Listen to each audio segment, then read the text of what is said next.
واعتصموا بحبل الله جميعا।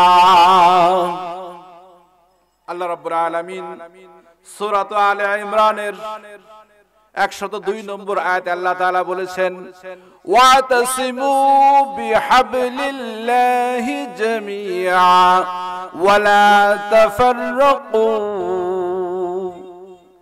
ওয়াতাসিমু, তোমরা আঁকড়ে ধরো, মজবুত ভাবে ধরো, বিহাবলিল্লাহি, আল্লাহর রশিকে। তাফসীরে ইবনে কাসিরের ভিতরে হাবলুল্লাহ বলতে, আল্লাহর রশি বলতে হাদিস শরীফ বর্ণনা করা হয়েছে। সেখানে আমাদের প্রিয় নবী মুহাম্মদ রাসূলুল্লাহ সাল্লাল্লাহু আলাইহি ওয়াসাল্লাম হাবলুল্লাহর পরিচয় দিয়েছেন, হাবলুল্লাহ হুয়াল কুরআনুল কারীম। আল্লাহর রশি হলো মহাগ্রন্থ আল কুরআনুল কারীম। জোরে প্রাণ ভরে বলেন না সুবহানাল্লাহ। আল্লাহ রাব্বুল আলামিন আমাদেরকে তার রশিকে, তার কোরআনকে মজবুত ভাবে ধারণ করতে অর্ডার করেছেন। কিন্তু এই অর্ডারের ভিতরে আর একটা গুরুত্বপূর্ণ বিষয় রয়েছে, যে জামিয়া, তোমরা সকলে মিলে, তোমরা মুসলমানেরা সবাই মিলে আল্লাহর রশিকে মজবুত ভাবে আঁকড়ে ধরো, সবাই মিলে। ওয়ালা তাফাররাকু, বিচ্ছিন্ন ভাবে নয়, আলাদা আলাদা ভাবে নয়, সবাই মিলে ধরতে বলেছেন। কিন্তু আমরা আমাদের সমাজে যে বিষয়গুলি দেখতে পাই, আমরা বিভিন্ন ভাবে আমরা বিভক্ত, বিভিন্ন ভাবে আমরা বিভক্ত, এক এক দলে, এক এক ফেরকায় আমরা বিভক্ত। একজন আরেকজনকে আমরা ঠেলাঠেলি করে আমরা মনে করতেছি যারা পীরপন্থী তারা সঠিক পথে নাই, আবার মনে করতেছে আমি এই পীরের পন্থী, অমুক পীরের যারা অনুসারী তারা সঠিক নয়। এই যে বিভিন্ন রকম মতাদর্শ বা বিভিন্ন রকম চিন্তা আমাদের ভিতরে লালিত হয়। যারা আল্লাহ রাব্বুল আলামিনের পথে চলেন, আল্লাহর বিধানকে জীবনে বাস্তবায়নের জন্য চেষ্টা করেন, আল্লাহর বিধানকে যারা সুন্দরভাবে আল্লাহর জমিনে প্রতিষ্ঠা করার জন্য চেষ্টা করেন, সে যত ছোট ছোট ফেরকা হোক না কেন, সবাই মিলেই আসলে কয়টা দল? একটা দল। বলেন কয়টা দল? কয়টা দল? একটা দল। এইটা আমরা কোথায় পেলাম? এই সবাই মিলে আসলে দল আমরা কয়টা? দল হলো প্রকৃতপক্ষে আসহাবুল ইয়ামিন হলো একটা, ডানপন্থী দল, জান্নাতি দল একটা, জাহান্নামী দল একটা। জান্নাতীদেরকে বলা হয় আসহাবুল ইয়ামিন, আর জাহান্নামীদেরকে বলা হয় আসহাবুশ শিমাল, বামপন্থী। আসহাবুল ইয়ামিন, আসহাবুশ শিমাল। ডানপন্থী আমরা যারা আহলুল সুন্নাত ওয়াল জামাতের যারা অনুসারী, আহলুল সুন্নাত ওয়াল জামাতের আকীদা অনুযায়ী যারা আমরা রয়েছি, তাদের কর্মপন্থা ভিন্ন হলেও আমাদের সবার টার্গেট একমাত্র আল্লাহকে পাওয়া। বলেন কাকে পাওয়া? জোরে বলেন না কাকে পাওয়া? আরো জোরে বলেন কাকে পাওয়া? আল্লাহর নাম যত জোরে নেব, যত প্রাণ ভরে নেব, আমাদের হৃদয়টা, আমাদের দেহটা, আমাদের সবকিছু অত বেশি সতেজ হয়ে যাবে। বলে সুবহানাল্লাহ। ঈমানের বলে আমরা বলিয়ান হয়ে যাব। বলে সুবহানাল্লাহ। আল্লাহ রাব্বুল আলামিন আমাদেরকে সুযোগ দিয়েছেন, আমাদেরকে এই দুনিয়ার জীবনটাকে সুন্দর করার জন্য তিনি মহাগ্রন্থ আল কুরআনুল কারীম অবতীর্ণ করলেন, এবং একই সাথে এই কুরআনুল কারীম শিক্ষা দেওয়ার জন্য আমাদের প্রিয় নবী মুহাম্মদুর রাসূলুল্লাহ সাল্লাল্লাহু আলাইহি ওয়াসাল্লামকে আমাদের জন্য রহমত হিসেবে প্রেরণ করলেন। বলেন সুবহানাল্লাহ। সে রহমতের নবী, আমাদের প্যারা নবী, আমাদের নূর নবী, যিনি কিয়ামতের কঠিন দিনে আমাদেরকে সুপারিশ করে করে জান্নাতে নিয়ে যাবেন, সে আমাদের নূর নবী মুহাম্মদুর রাসূলুল্লাহ সাল্লাল্লাহু আলাইহি ওয়াসাল্লাম হাদিস শরীফে ইরশাদ করেছেন যে আমার উম্মতের ভিতরে যে বিভিন্ন ফেরকা থাকবে, এই ফেরকার ভিতরে একটা দল থাকবে, যেই দলটা হলো সফল কাম দল। বলেন সুবহানাল্লাহ। উম্মতের ভিতরে ফেরকা আর সব মানুষের ভিতরে ফেরকা কিন্তু দুই রকমের। উম্মতের ভিতরে ফেরকা একটা, আর সব মানুষ মিলে একটা ফেরকা। মানে ফেরকা যে 73টা দলের 72টা যাবে জাহান্নামে, একটা যাবে জান্নাতে। সেই একটা দলের নাম কি? আহলুল সুন্নাত ওয়াল জামাত। একটু মুখ নাড়াই না আমরা, সবাই বলেন সেই মুক্তিপ্রাপ্ত দলটার নাম কি? জোরে বলেন সেই দলটার নাম কি? আহলুস সুন্নাত ওয়াল জামাত। এই দলের বৈশিষ্ট্য হলো আমাদের প্রিয় নবী মুহাম্মদ রাসূলুল্লাহ সাল্লাল্লাহু আলাইহি ওয়াসাল্লাম বলে দিয়েছেন, মা আনা আলাইহি ওয়া আসহাবি। যেই দলের বৈশিষ্ট্য হবে আমি নবী মুহাম্মদ রাসূলুল্লাহ সাল্লাল্লাহু আলাইহি ওয়াসাল্লামের আদর্শ এবং আমার সাহাবীদের আদর্শের ন্যায় আদর্শ, তারাই হলো আহলুস সুন্নাত ওয়াল জামাত। বলেন সুবহানাল্লাহ। অপর ক্ষেত্রে আমি একখানা কিতাব আপনাদের জন্য এনেছি, এখানে সুনানু ইবনে মাজাহ। সুনানু ইবনে মাজাহর প্রথম অধ্যায় হলো বাবু ইত্তিবাইস সুন্নতি রাসূলুল্লাহ সাল্লাল্লাহু আলাইহি ওয়াসাল্লাম। প্রথম অধ্যায়ের নাম হলো বাবু ইত্তিবাইস সুন্নতি রাসূলুল্লাহ সাল্লাল্লাহু আলাইহি ওয়াসাল্লাম। রাসূলুল্লাহ সাল্লাল্লাহু আলাইহি ওয়াসাল্লামের সুন্নাতের অনুসরণ সম্পর্কিত অধ্যায়। বলেন না সুবহানাল্লাহ। এই অধ্যায়ের ভিতরে যেই হাদিসগুলি এসেছে তার ভিতরে একখানা হাদিস হলো এই,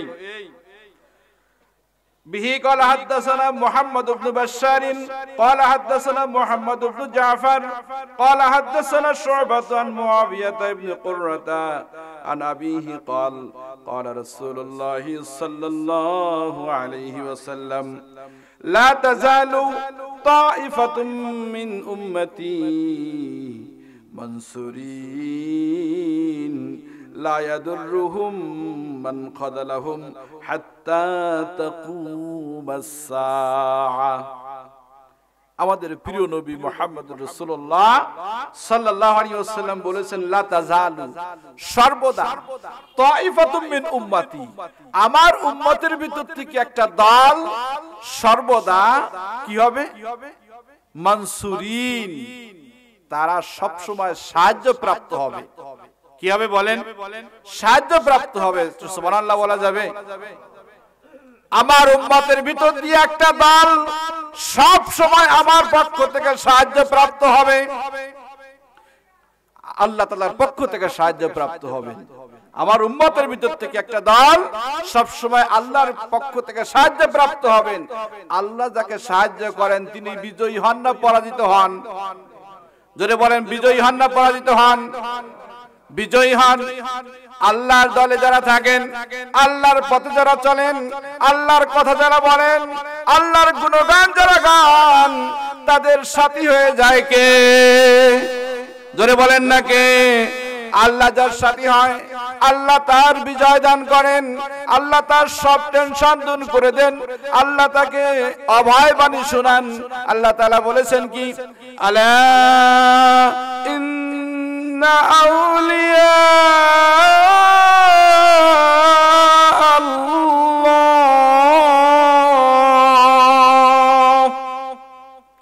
আলা সাবধান, ইন্না আউলিয়া আল্লাহ, যারা জীবনে আল্লাহ তাআলাকে বন্ধু বানিয়ে নিয়েছে, যারা আল্লাহ তাআলাকে অভিভাবক বানিয়ে নিয়েছে, যারা আল্লাহ তাআলাকে সাথী বানিয়ে নিয়েছে, যারা আল্লাহ তাআলার তত্ত্বাবধানে নিজেদের জীবন পরিচালনা করে, যাদের সর্বক্ষেত্রে চিন্তা হলো কিভাবে আল্লাহ তাআলাকে পাওয়া যায়, কিভাবে আল্লাহর বিধান মানা যায়, কিভাবে আল্লাহর ঘোষিত জান্নাতে যাওয়া যায়, কিভাবে জাহান্নাম থেকে মুক্তি পাওয়া যায়, এই চিন্তায় যারা সর্ব অবস্থায় নিজেকে আল্লাহর বন্ধুত্বের ভিতরে আবদ্ধ করে নিয়েছে, তাদের জন্য আল্লাহ রাব্বুল আলামিন পুরস্কার ঘোষণা করে দিয়েছেন।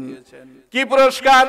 লা খাউফুন, তাদের কোনো ভয় নাই, দুনিয়ার কোনো ভয় তাদেরকে ভীত করতে পারে না, দুনিয়ার কোনো অভাব তাকে কষ্ট দিতে পারে না, দুনিয়ার কোনো রক্তচক্ষু তাকে ভয় দিতে পারে না, দুনিয়ার কোনো দুর্যোগ তাকে কাঁপাতে পারে না, ভয় দিতে পারে না। সে সব সময় একটা আস্থার উপর নির্ভর করে, তার আস্থার জায়গাটা হলো বলেন না কে? আল্লাহর নাম ধরে নিয়ে যাবে? তার আস্থার জায়গা আল্লাহ, সে জানে আমার বন্ধু আল্লাহ, সে জানে আমার অভিভাবক আল্লাহ। আমি আল্লাহর অভিভাবক করতে চলি। আমি যদি বিপদে পড়ি আমাকে রক্ষা করার জন্য এমন এক প্রভু রয়েছেন, আমার এমন মালিক, যেই মালিক লা তাখুযুহু সিনাতুন ওয়ালা নাওম, যেই মালিককে ঘুম বা তন্দ্রা কিছুতেই স্পর্শ করে না। পৃথিবীর মালিক যত বড়ই ক্ষমতাশালী হোক না কেন, ঘুম আসলে তার আর কোনো ক্ষমতা নাই, রোগাক্রান্ত হলে তার কোনো ক্ষমতা নাই, সে অসুস্থ হলে কোনো ক্ষমতা নাই, তার ক্ষমতার একটা সীমাবদ্ধতা রয়েছে। কিন্তু যখন কোনো মানুষ আল্লাহ তাআলাকে বন্ধু হিসেবে গ্রহণ করে, আল্লাহ তাআলাকে অভিভাবক হিসেবে গ্রহণ করে, আল্লাহ তাআলার উপরে ভরসা করে, আল্লাহ রাব্বুল আলামিন বলেছেন وَكَانَ حَقًّا عَلَى اللَّهِ نَصْرُ الْمُؤْمِنِينَ। আল্লাহ রাব্বুল আলামিনের শান হলো তিনি সব সময় ঈমানদার বান্দাদেরকে সাহায্য করে থাকেন। বলেন সুবহানাল্লাহ। আল্লাহ রাব্বুল আলামিনের বন্ধুত্বে যারা জীবনটা বিলীন করে দেন, তাদেরকে আল্লাহ সকল রকমের ভয় থেকে মুক্ত করে দেন। তার দুনিয়াতে কোনো ভয় নাই, তার মরণে কোনো ভয় নাই, তার কবরে কোনো ভয় নাই, তার হাসরে কোনো ভয় নাই। সে হাসতে হাসতে জান্নাতের বাসিন্দা হয়ে যাবে। বলেন সুবহানাল্লাহ। লা খাউফুন আলাইহিম ওয়ালা হুম ইয়াহজানুন। তাদের কোনো ভয় নাই, তাদের কোনো দুশ্চিন্তাও নাই। শয়তান আমাদেরকে দুশ্চিন্তায় ফেলায়, আর আল্লাহ আমাদেরকে দুশ্চিন্তা মুক্ত করেন। সুবহানাল্লাহ বলা যাবে? প্রাণ ভরে সুবহানাল্লাহ বলা যাবে? শয়তান আমাদেরকে দুশ্চিন্তায় ফেলায়, শয়তান আমাদেরকে ভয় দেখায়। তোমার তো সময়টা চলে গেল, তোমার সুযোগ চলে গেল, তোমার যৌবন চলে গেল। যৌবন কাল তোমার এক মহা আনন্দের কাল। এই কালে যদি তুমি একটু রিল্যাক্স করতে না পারো, আনন্দ করতে না পারো, দুনিয়াকে ভোগ করতে না পারো, তাহলে তোমার জীবনের কোনো মূল্য থাকলো না। তুমি এই সময় কেন ওয়াজের মাহফিলে যাবা? এই সময় কেন ইসালে সাহাবার মাহফিলে যাবা? এই সময় তো তোমার দোকানে থাকতে হবে, এই সময় তোমাকে টিভি, সিডি, ভিসিআর, এই সময় তোমাকে মোবাইল নিয়ে ব্যস্ত থাকতে হবে, গেম খেলতে হবে, বন্ধুদের সাথে আড্ডা দিতে হবে। আল্লাহ রাব্বুল আলামিন এই সকল ভুল পথের পথিক যুবকদেরকে সতর্ক করে দিয়ে বলেছেন, কিয়ামত এমন এক ভয়ঙ্কর জায়গার নাম, ওয়ালা ইয়াসআলু হামিমুন হামিমা। কোন বন্ধু সেদিন বন্ধুকে জিজ্ঞাসা করবে না।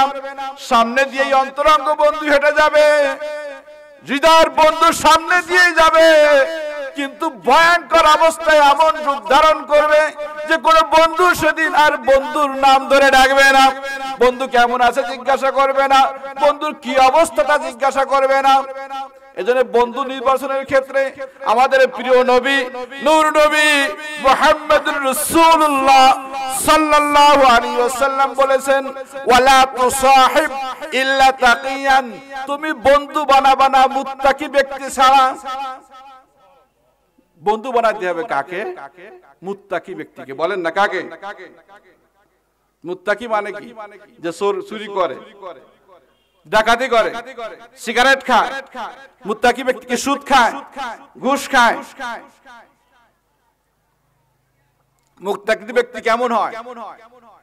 সে আল্লাহর বিধান মানে নাকি মানুষের বিধান মানে? আল্লাহর বিধান মানে না মানুষের বিধান মানে?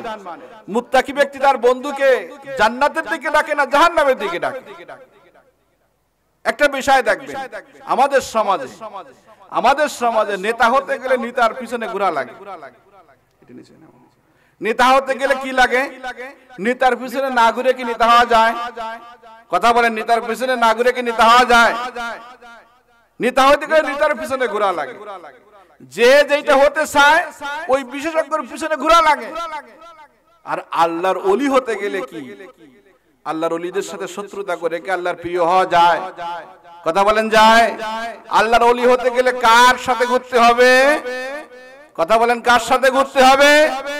আপনি একটা জিনিস লক্ষ্য করে দেখেন যে যখন রাস্তা দিয়ে দুইজন বন্ধু আছে আপনার, একজন হলো দুনিয়াদার, কোন রাজনৈতিক দলের নেতা, দুনিয়া নিয়ে ব্যস্ত থাকে, তাকে দেখলে সে কি বলবে?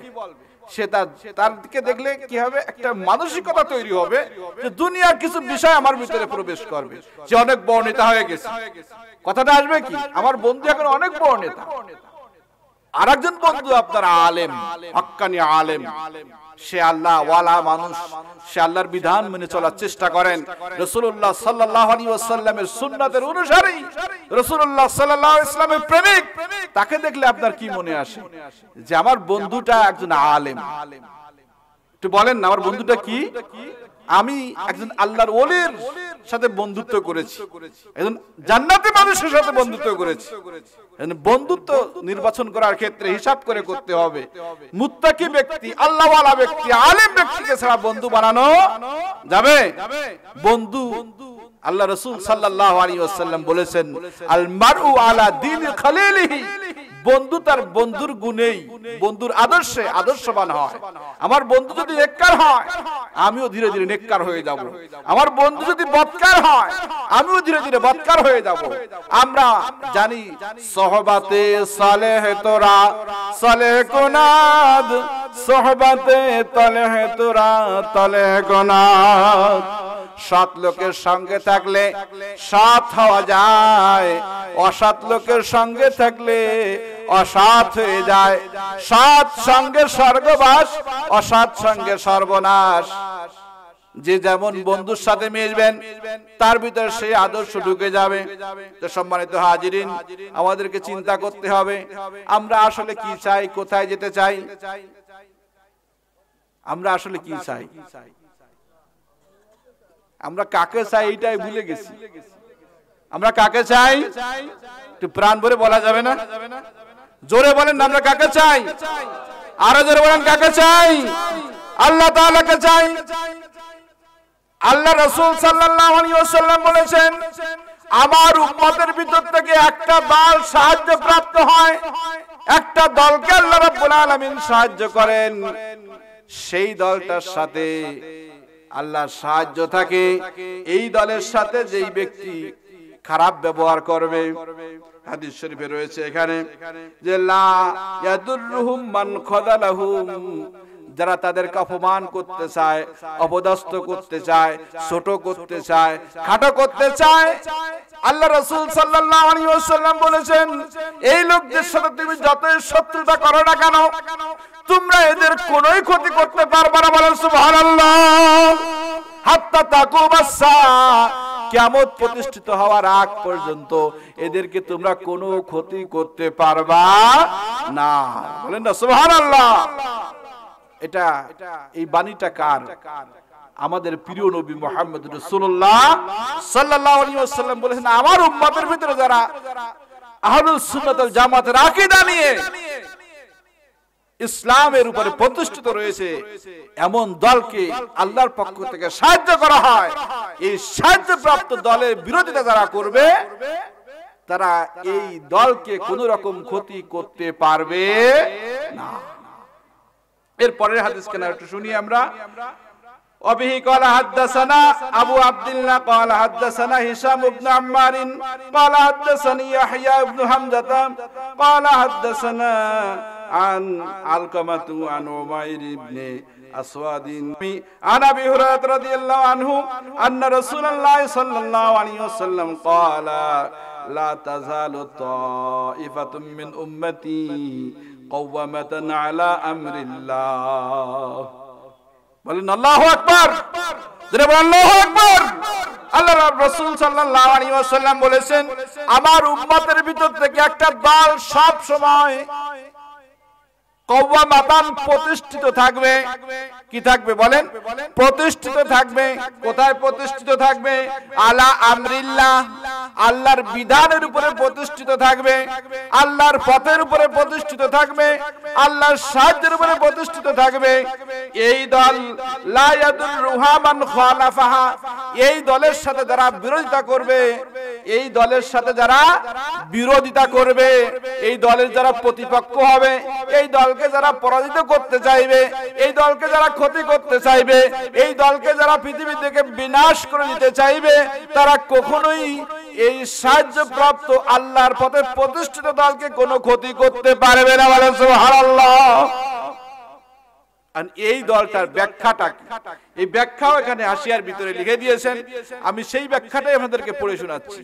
ক্বালা ইমাম নববী রাহমাতুল্লাহ আলাইহি বলেন, ইয়াহতামিলু আইয়াকুনা হাযিহি তায়েফা, ইয়াহতামিলু সম্ভাবনা রাখে, হাযিহি তায়েফা, এই দলটা হবে মুতাফাররিকাতান ফি আনওয়াইল মুমিনিন, বিভিন্ন দলে দলে বিভক্ত হতে পারে, মিন আনওয়াইল মুমিনিন, মুমিনদের ভিতরে বিভিন্ন প্রকারের ভিতরে এই দলটা বিভিন্ন ফেরকা হিসেবে ছড়িয়ে ছিটিয়ে থাকতে পারে। বলেন না সুবহানাল্লাহ। কেমন ছড়িয়ে ছিটিয়ে থাকতে পারে?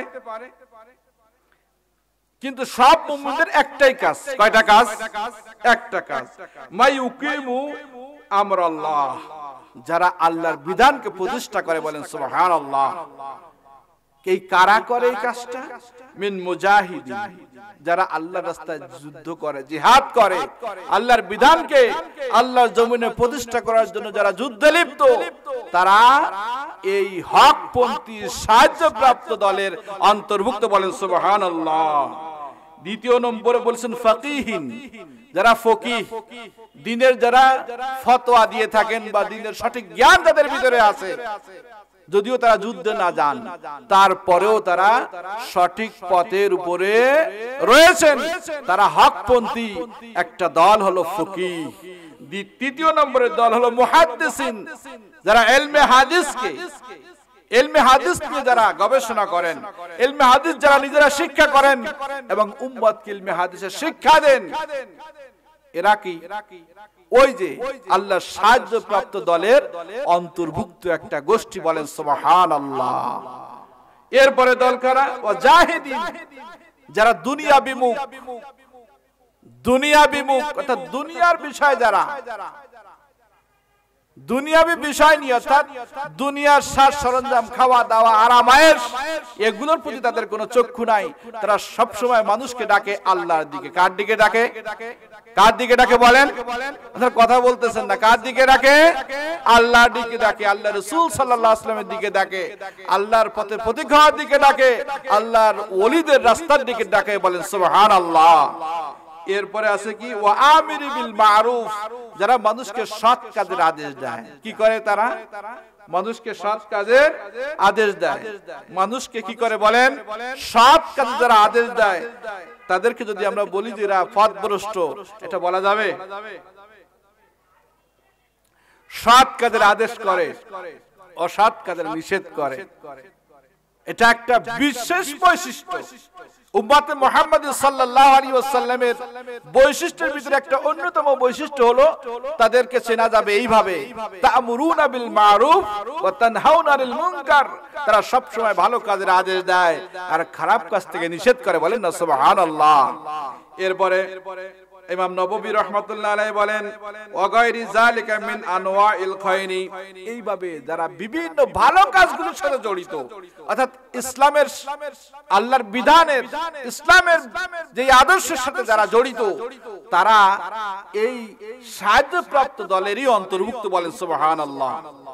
কিন্তু কথা হলো, এখন এই সবাই মিলে কি একটা দলের ভিতরে থাকবে? এক জায়গায় থাকবে? একটা দেশে থাকবে? নাকি একটা দলের নাম নিয়ে থাকবে? কেমন থাকবে?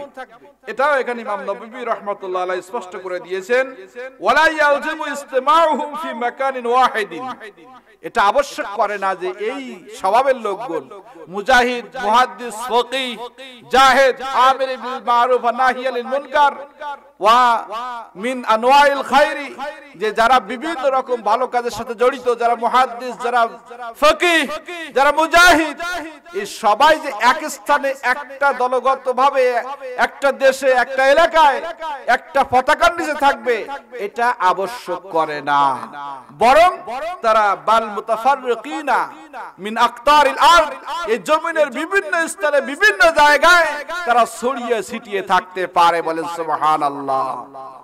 তাহলে আমরা আজকে এই হাদিস শরীফ থেকে জানলাম যে আমরা ঠেলাঠেলি করে কাউকে জাহান্নামে পাঠাবো না।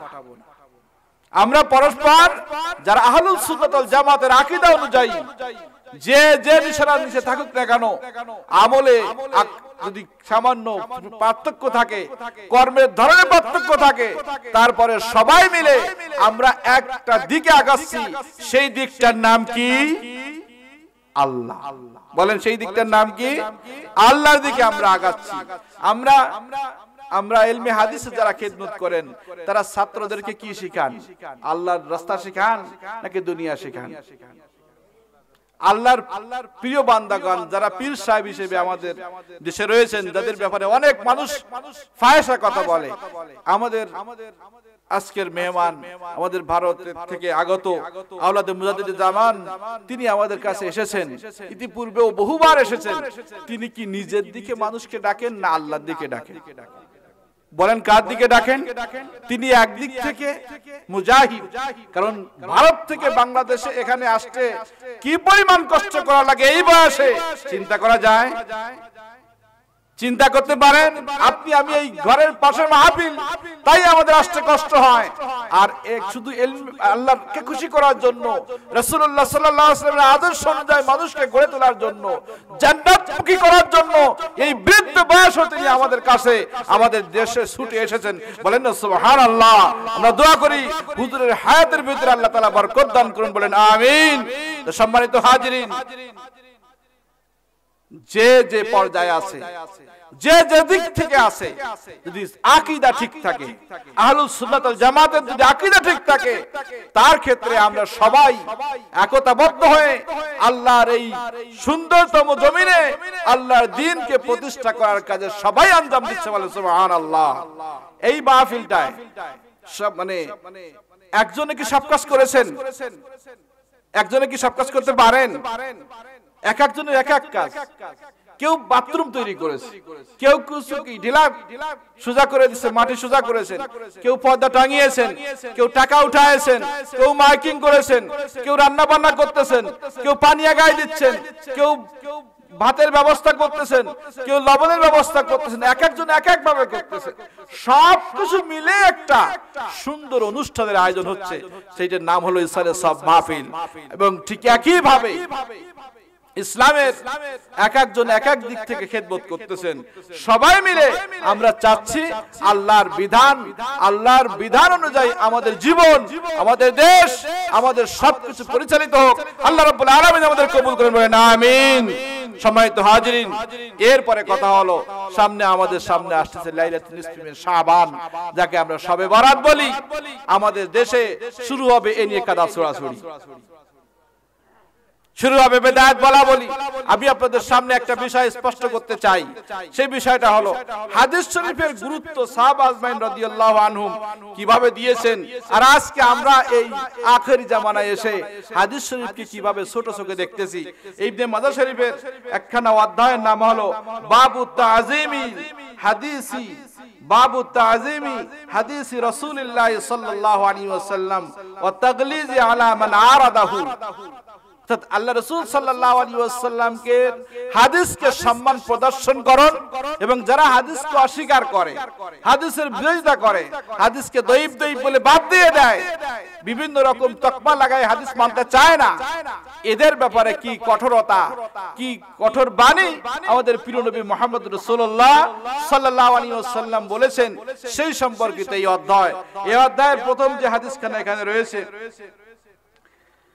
আমাদের প্রিয় নবী সাল্লাল্লাহু আলাইহি ওয়াসাল্লাম বলতেছেন, আন্না রাসূলুল্লাহ সাল্লাল্লাহু আলাইহি ওয়াসাল্লাম قال ইউশিকুর রাজুলু মুত্তাকিয়ান আলা আরিকাতিহি। ইউশিকু আসিরাই, ব্যক্তি এমন হবে, রাজুলু মুত্তাকিয়ান আলা আরিকাতিহি, সে তার খাটের উপরে হেলান দিয়ে বসে থাকবে। খাট বলতে একটা নমুনা বোঝানো হয়েছে, যে হেলান দিয়ে সাহেবী কায়দায় অহংকারীদের মতো বসে থাকবে। বসে থাকার পরে কি হবে? ইউহাদ্দাসু বিহাদিস মিন হাদিসি, তার কাছে আমার হাদিস থেকে একখানা হাদিস বর্ণনা করা হবে। আমি যে হাদিসগুলো রেখে গেছি, তারাকতু ফীকুম আমরাইন লান তাদিল্লু মা তামাসসাকতুম বিহিমা কিতাবাল্লাহি ওয়া সুন্নতি। আমি তোমাদের জন্য দুইটা জিনিস শিখে গেলাম, একটা হলো আল্লাহর কিতাব আর একটা হলো আমার সুন্নাত। বলেন সুবহানাল্লাহ। যতক্ষণ তোমরা এই দুইটা জিনিসকে আঁকড়ে ধরবা, অতক্ষণ পর্যন্ত তোমরা পথভ্রষ্ট হবে না। বলেন সুবহানাল্লাহ। রাসূলুল্লাহ সাল্লাল্লাহু আলাইহি ওয়াসাল্লাম বলতেছেন, আমার উম্মতের ভিতরে এমন অবস্থা তৈরি হবে, আলেম ব্যক্তি তিনি বসে থাকবেন চেয়ারে হেলান দিয়ে বা কোনো খাটিয়ায় হেলান দিয়ে বসে থাকবেন। এমন অবস্থায় আমার একখানা হাদিস তার কাছে আনায়ন করা হবে। হাদিস শরীফ যখন তার কাছে আনায়ন করা হবে, যখন তার কাছে এই হাদিস শরীফ সম্পর্কে ফতোয়া জিজ্ঞাসা করা হবে, ফায়াকুলু, ওই আলেম বলবে, বাইনানা, আমাদের মাঝে, ওয়া বাইনাকুম, তোমাদের মাঝে, কিতাবুল্লাহি আযজা ওয়া জাল্লা, একটা জিনিস আছে, সেই জিনিসটার নাম হলো আল্লাহর কিতাব। জিনিসটার নাম কি বলেন? কথা শুনতে কিন্তু ভালোই শোনাচ্ছে। যে ওই ব্যক্তি বলবে আমাদের মাঝে তোমাদের মাঝে একটা জিনিস আছে, সেইটার নাম হলো আল্লাহর কিতাব, কোরআনুল কারীম।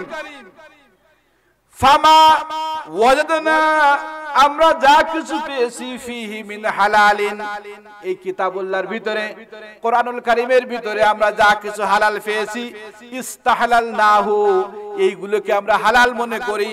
ওমা ওয়াজাদনা ফিহি মিন হারামিন, আর আমরা এর ভিতরে যা কিছু হারাম পেয়েছি, এগুলোকেই আমরা হারাম মনে করি।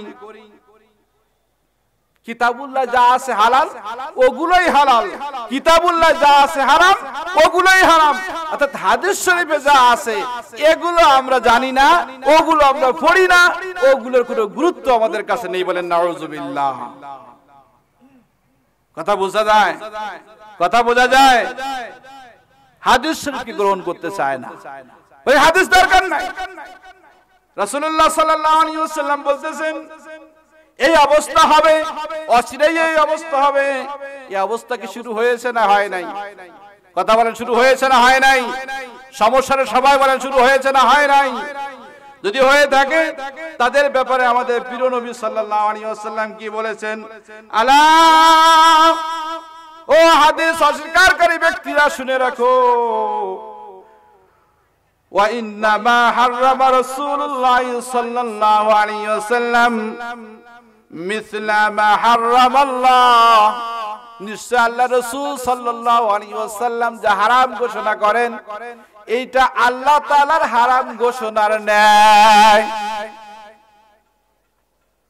কথা বোঝা গেল? রাসূলুল্লাহ কি বললেন?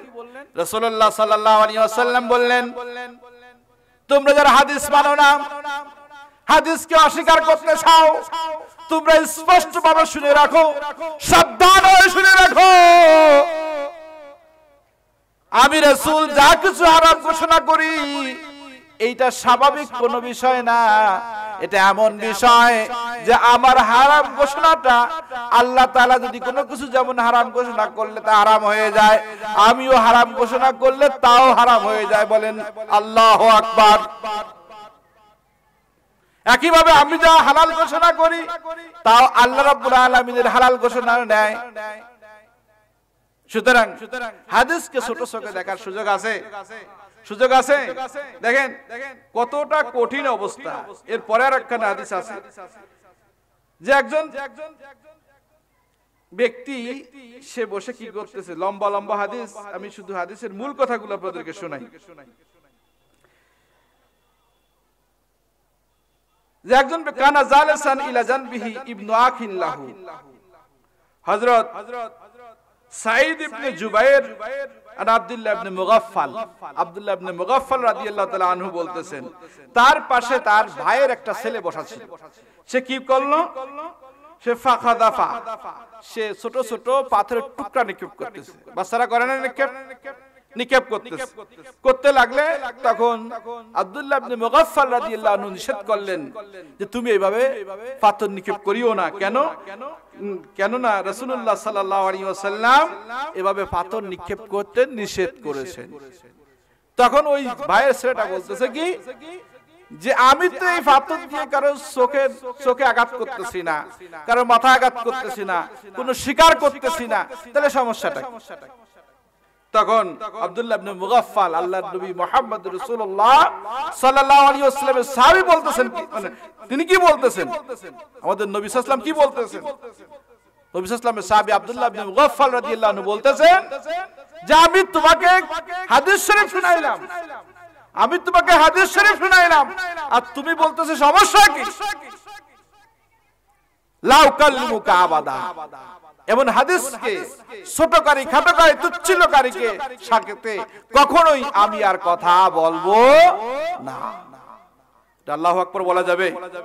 জোরে বলেন আল্লাহু আকবার।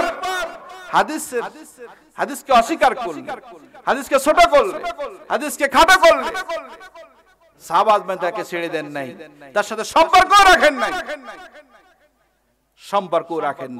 সুতরাং আজকে এই কিতাবের ভিতরে একটা অধ্যায় আছে, বাবু মা জাআ লাইলাতুন নিসফি মিন শাবান। অধ্যায় হলো শাবান মাসের অর্ধেক অতিক্রান্ত হলে যেই হাদিসগুলো বর্ণিত হয়েছে সেই বর্ণিত হাদিস অর্থাৎ শবে বরাত সম্পর্কিত একটা অধ্যায় এই কিতাবের ভিতরে ইবনে মাজাহ রাহমাতুল্লাহ আলাইহি আনয়ন করেছেন। বলেন সুবহানাল্লাহ। সেখানে হাদিস, চারখানা হাদিস রয়েছে। এখন আমাদের সমাজের কিছু আলেম উলামা তিনি ফতোয়া দিচ্ছেন এই সকল হাদিস দঈফ হাদিস, এগুলো দিয়ে শরীয়তে ফতোয়া দেয়া যায় না, এগুলো মানা যায় না, এগুলো দ্বারা শবে বরাত সাব্যস্ত করা যায় না, শবে বরাত পালন করা বেদাত। বিভিন্ন রকম তকবা লাগিয়ে তারা রাসূলুল্লাহ সাল্লাল্লাহু আলাইহি ওয়াসাল্লামের হাদিসকে নামান্তরে অস্বীকার করে ফেলতেছে। বলেন নাউযুবিল্লাহ। সাহাবাজ যদি বেঁচে থাকতেন, এদেরকে যদি দেখতেন যে এইভাবে আল্লাহ রাসূল সাল্লাল্লাহু আলাইহি ওয়াসাল্লামের কোন হাদিসকে কোন বান্দা কোন ব্যক্তি অস্বীকার করে, তাদেরকে এই জমিনে থাকার অনুমতি তারা দিতেন না। হাদিসকে অস্বীকার করা মানে স্বয়ং রাসূলুল্লাহ সাল্লাল্লাহু আলাইহি ওয়াসাল্লামকেই অস্বীকার করা। তো সম্মানিত হাজিরিন, তা আমরা যদি এইভাবে হাদিস শরীফের সাথে সুসম্পর্ক কায়েম করতে পারি, তাহলে আমাদের জীবন সুন্দর হয়ে যাবে। আবার যদি হাদিস শরীফের সাথে আমাদের সুসম্পর্ক কায়েম না হয়, তাহলে আমাদের জীবনটা অসুন্দর হয়ে যাবে। অনেক কথা রয়েছে, সংক্ষিপ্ত কথা হলো যে হাদিস শরীফকে সাহাবাজ রাদিয়াল্লাহু আনহুম কিভাবে মূল্যায়ন করেছেন আর আমরা কিভাবে মূল্যায়ন করতেছি। দঈফ বলে বলে হাদিসকে বাদ দেওয়ার অধিকার কাউকে আল্লাহ রাসূল সাল্লাল্লাহু আলাইহি ওয়াসাল্লাম দিয়ে যান নাই। দঈফ হাদিস যদি সহিহ হাদিসের বিপরীতে আসে তখন দঈফ হাদিসটা পরিত্যাজ্য হয়। দুর্বল হাদিস যখন বিশুদ্ধ হাদিসের মোকাবেলায় আসে তখন দুর্বল হাদিস বাদ পড়ে যায়। কিন্তু দুর্বল হাদিসের বিপরীতে যদি কোনো সহিহ হাদিস না আসে, ওই দুর্বল হাদিসকে বাদ দেওয়ার অধিকার কোনো মুসলমানের নাই।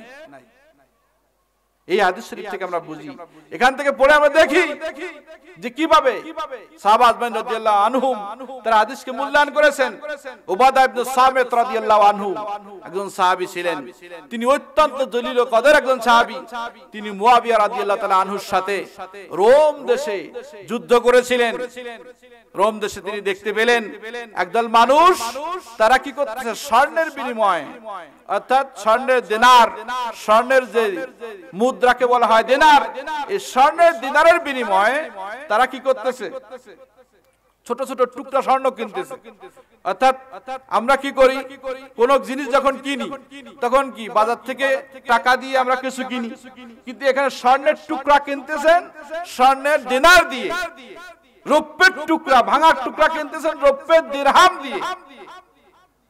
এমত অবস্থায় উবাদা ইবনে সামিত রাদিয়াল্লাহু আনহু বললেন, হে লোক সকল, তোমরা তো সুদ ভক্ষণ করতেছো, তোমরা তো সুদের মাধ্যমে ক্রয় বিক্রয় করতেছো, তোমরা তো ঠিক করতেছো না। তখন মুয়াবিয়া রাদিয়াল্লাহু তাআলা আনহু বললেন যে হে আবুল ওয়ালিদ, উবাদা ইবনে সামিত রাদিয়াল্লাহু তাআলা আনহুর একটা উপনাম ছিল আবুল ওয়ালিদ। আবুল ওয়ালিদ রাদিয়াল্লাহু তাআলা আনহুকে বললেন, হে আবুল ওয়ালিদ, আপনি এখানে সুদ কোথায় দেখলেন? আমি তো কোনো সুদ দেখি না। তখন উবাদা ইবনে সামিত রাদিয়াল্লাহু আনহু বললেন যে আমি আপনাকে রাসূলুল্লাহ সাল্লাল্লাহু আলাইহি ওয়াসাল্লামের হাদিস শোনাচ্ছি। রাসূলুল্লাহ সাল্লাল্লাহু আলাইহি ওয়াসাল্লাম একই জিনিসকে দিনারের বিনিময়ে অর্থাৎ স্বর্ণের বিনিময়ে স্বর্ণ, রৌপ্যের বিনিময়ে রৌপ্য কম বেশি করাকে সুদ ঘোষণা করেছেন, আর আপনি আমাকে একটা মদ শোনাচ্ছেন। কথা কিন্তু এতটুকু, একটু মদ শোনাচ্ছেন, আপনার ব্যক্তিগত মত। তখন উবাদা ইবনে সামিত রাদিয়াল্লাহু আনহু বললেন, যেই জমিনে যেই এলাকায় আপনার ক্ষমতা বিরাজমান, আমি ওই এলাকায় আর কখনো অবস্থান করব না। বলেন আল্লাহু আকবার। উবাদা ইবনে সামিত রাদিয়াল্লাহু তাআলা আনহু তিনি রোম ছেড়ে মদিনায় ফিরে আসলেন। খলিফা ওমর ইবনুল খাত্তাব রাদিয়াল্লাহু তাআলা আনহু তাকে বললেন, হে আবুল ওয়ালিদ, আপনি কেন মদিনায় এলেন? মদিনায় আসার কারণটা কি? তখন উবাদা ইবনে সামিত রাদিয়াল্লাহু আনহু বললেন, মদিনায় আমি এসেছি, যেই ঘটনাটি তার সাথে ঘটেছিল সেই ঘটনাটি তিনি বর্ণনা করে শোনাইলেন।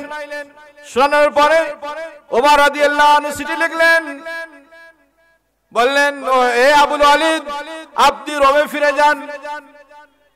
আপনার মতো মানুষ যেই জমিনে থাকবে না, আপনি এবং আপনার মতো মানুষ যেই জমিনে থাকবে না, ওই জমিনটাকে আল্লাহ তাআলা ধ্বংস করে দিবেন। বলেন আল্লাহু আকবার।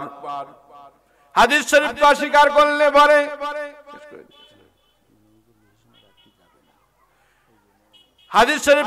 করলে পরে হাদিসকে তো মুয়াবিয়া রাদিয়াল্লাহু আনহু অস্বীকার করেন নাই, শুধুমাত্র একটু নিজের মত বলেছিলেন যে আমি তো এখানে সুদ দেখতে পাচ্ছি না, আর কোনো কথা বলেন।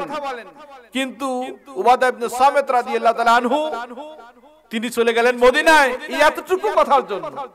তাহলে তারা কিভাবে হাদিস শরীফকে মূল্যায়ন করেছেন, আর আমরা কিভাবে মূল্যায়ন করতেছি? এবং সেখান থেকে উমর রাদিয়াল্লাহু আনহু কি বললেন, যে জমিনে উবাদা আপনার মতো লোক থাকবে না, ওই জমিনকে আল্লাহ তাআলা কলুষিত করবেন, ধ্বংস করে দিবেন। বলেন আল্লাহু আকবার। সুতরাং আপনি ফিরে যান। এবং চিঠি লিখলেন মুয়াবিয়া রাদিয়াল্লাহু তাআলা আনহুর নিকটে। চিঠিতে লিখলেন যে মুয়াবিয়া, আপনার কোন কর্তৃত্ব আজ থেকে উবাদা ইবনে সামিতের উপরে নাই, এবং ওই এলাকার লোকদেরকে আপনি উবাদা ইবনে সামিতের নির্দেশনা মোতাবেক পরিচালনা করবেন, আপনার নির্দেশনা মোতাবেক নয়। এটাই আমার আদেশ। বলেন আল্লাহু আকবার। হাদিস শরীফে এসেছে, ইজা কানাত লাইলাতুন নিসফি মিন শাবান ফাসুমু নাহারাহা কুমু লাইলাহা। যখন শাবান মাসের 14 তারিখ এসে যায়, তখন তোমরা রাত্রি বেলায় দাঁড়িয়ে যাও, দিনে রোজা রাখো। অন্য হাদিসে এসেছে, ইজা কানাত লাইলাতুন নিসফি মিন শাবান ইন্নাল্লাহ ইয়ানজুরু ইলা সামাইদ দুনিয়া। নিশ্চয় আল্লাহ রাব্বুল আলামিন দুনিয়ার নিকটবর্তী আসমানে আসেন। ফায়াকুল, অতঃপর বলেন, আলা মিন মুস্তাগফিরিন, আসো কোন ক্ষমা প্রার্থনাকারী, ফাগফির লাহু, আমি তাকে ক্ষমা করে দিব। বলেন সুবহানাল্লাহ। আলা মিন মুস্তারজিকিন, আসো কোন রিজিক প্রার্থী, ফারজুকাহু, আমার কাছে রিজিক চাও, আমি তোমাকে রিজিক দিয়ে দিব। আলা মুবতালান, এমন কোন বিপদগ্রস্ত ব্যক্তি আছে নাকি, ফাওয়াফিয়াহু, আমি তার বিপদগুলো দ্রবিত করে দেব। বলেন সুবহানাল্লাহ। আলা কাযা আলা কাযা হাত্তা ইয়াতলু আল ফজরু, এইভাবে আল্লাহ রাব্বুল আলামিন তার বান্দাদেরকে সূর্য অস্ত যাওয়ার সঙ্গে সঙ্গে ডাকতে শুরু করেন, শুবে সাদিক অর্থাৎ সূর্য উদয় হওয়া পর্যন্ত। বলেন সুবহানাল্লাহ। আমরা অনেক সময় দেখি এসবে বরাতে রাত বেশি না হলে অনেকে ইবাদত করতে যায় না, সন্ধ্যা হলে বাজার ঘাটে যায়, এদিক যায় সেদিক যায়, এরকম করবেন না। মাগরিবের নামাজ থেকেই ইবাদত শুরু করবেন, যাতে শরীরের শক্তি থাকতে যেমন ইবাদত জোরে সোরে করা যায়। ঘুম আসলে, তন্দ্রা আসলে কি অত সুন্দর ইবাদত করা যায়? যতক্ষণ ঘুম না আসে অতক্ষণ তো আপনি স্বতঃস্ফূর্তভাবে ইবাদত করতে পারবেন, আল্লাহর কাছে হাত তুলতে পারবেন, কাঁদতে পারবেন। সবাইকে নিয়ে ইবাদত বন্দেগীতে আমরা রাত কাটাবো। আল্লাহ রাব্বুল আলামিন আমাদেরকে এই বরকতপূর্ণ রজনীর সকল রকম খায়রিয়াত কল্যাণ লাভে ধন্য হওয়ার সৌভাগ্য আমাদেরকে নসিব করুন। বলেন আল্লাহুম্মা আমিন। সর্বশেষ আপনাদের নিকটে একটা আরজি পেশ করি। সেই আরজিটি হলো আমাদের প্রিয় নবী মুহাম্মদ রাসূলুল্লাহ সাল্লাল্লাহু আলাইহি ওয়াসাল্লাম এই রজব আর শাবান মাসে আমাদেরকে একটা দোয়া শিক্ষা দিয়েছেন। এই দোয়াটা আমরা দুই একবার চর্চা করেই আমরা আলোচনা শেষ করব বলেন ইনশাআল্লাহ। আল্লাহ নবী মুহাম্মদ রাসূলুল্লাহ সাল্লাল্লাহু আলাইহি ওয়াসাল্লাম এই রজব শাবান মাসে আমাদেরকে দোয়া শিক্ষা দিয়েছেন কি, আল্লাহুম্মা বারিক লানা, বলেন না সবাই, আল্লাহুম্মা বারিক লানা ফি রজব ওয়া শাবান ওয়া বাল্লিগনা রমাদান। আবার বলি, আল্লাহুম্মা বারিক লানা ফি রজব ওয়া শাবান ওয়া বাল্লিগনা রমাদান। আল্লাহুম্মা বারিক লানা ফি রজব ওয়া শাবান ওয়া বাল্লিগনা রমাদান। আল্লাহ, আপনি আমাদেরকে শাবান আর রজব মাসে বরকত দান করুন এবং আমাদেরকে রমজান মাসে উপনীত করে দিন, বলেন সুবহানাল্লাহ। এই দোয়াগুলো আমরা করতে রাজি আছি, সবাই নিজেরা করব, আমাদের যারা ঘরের তাদেরকে শিক্ষা দেব। আল্লাহ রাব্বুল আলামিন আমাদের তৌফিক দান করুন, বলেন আল্লাহুম্মা আমিন। আসসালামু আলাইকুম ওয়া রাহমাতুল্লাহ।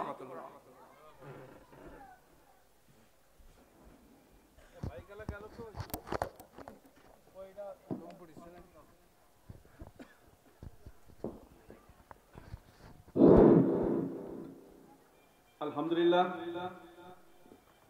এই পর্যায়ে আপনাদের সামনে মূল্যবান ওয়াজ পেশ করবেন জনাব মাওলানা মুহাম্মদ মতিয়ার রহমান, জনাব মাওলানা মুহাম্মদ মতিয়ার রহমান পীর সাহেব হুজুর কেবলার সফর সঙ্গী ফুরফুরা শরীফ ভারত। এরপরে পীর সাহেব হুজুর কেবলা অল্প টাইমের মধ্যেই চলে আসবেন, উনি বেশি টাইম নেবেন না। সুতরাং আপনারা যারা এখানে ওখানে হাটে মাঠে ঘাটে বাজারে ঘোরাফেরা করছেন, তাদের সবাইকে এই বাগে জান্নাত অর্থাৎ জান্নাতের বাগানে আসার জন্য অনুরোধ করছি। আপনারা এতটা কষ্ট ক্লেশ করেই আজকে এই যে ইসলামের সব মাহফিলে আপনারা যে হাজির হয়েছেন, কারণ আল্লাহ পাক আপনাদের প্রতি খুশি।